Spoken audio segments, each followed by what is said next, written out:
Dialectical thinking on how to handle local debts. Excessive scale of local bonds. The scale of central government bonds is too low. Since the implementation of the tax-sharing fiscal system in 1994, the revenue certainty of the central government has increased, and the pressure on local fiscal revenue and expenditure has generally increased, especially in the past 3 years of the epidemic. Insufficient local fiscal revenue has become more common. 10 years ago there was a lot of discussion in the academic community about the mismatch between financial and administrative powers between the central and local governments. The common view was either to increase local financial power or to let local governments assume less administrative power. But as the real estate industry entered a prosperous stage after 2000, the revenue from land transfer fees of local governments continued to rise, and their financial expenditure pressure was not significant. Local governments have truly begun to feel debt pressure since 2010, as economic growth has continued to decline since then.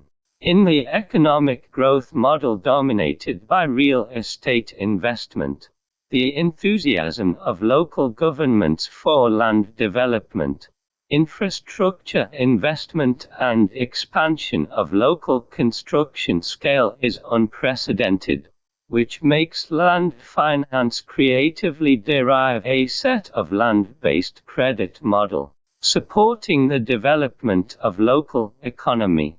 However, there is no profit model that can be achieved once and for all.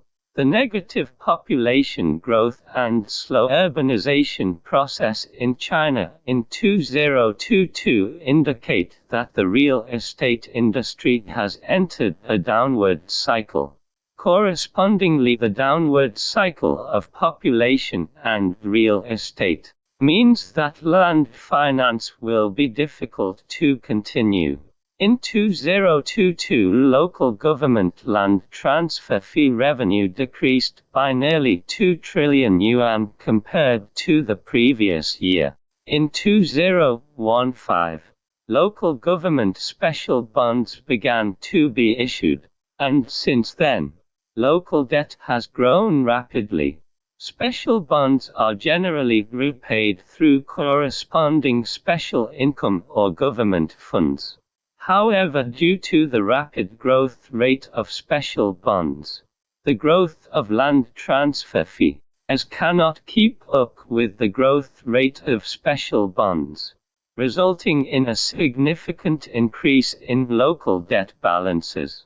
For example, at the end of 2022, the national general debt balance was 14.39 trillion yuan.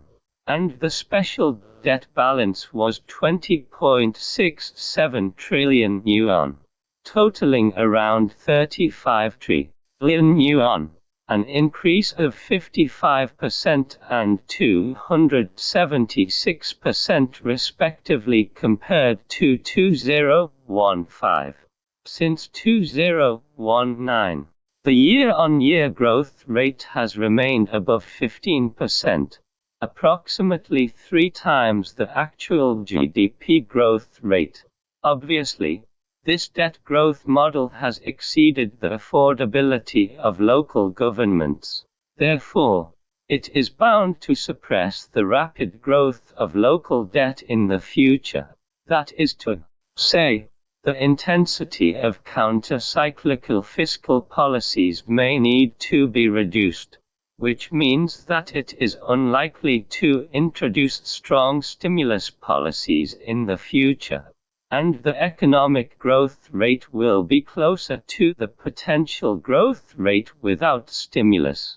However, even so, the issue of how to handle local bonds remains an insurmountable hurdle. Therefore, In the context of shrinking land finance, the mismatch between the financial and administrative powers of local governments has become increasingly prominent. International comparisons have found that in the debt structure of governments, most countries have a much higher proportion of central government debt than local governments. From the above figure, it can be seen that the leverage level of the Chinese government is around 100%, which is not very high, compared to 145% in the United States and 260% in Japan. It is significantly lower and also lower than Italy, Canada, France, and the United Kingdom. But local debt, including invisible local debt, accounts for 74% of GDP, which should be the highest in the world.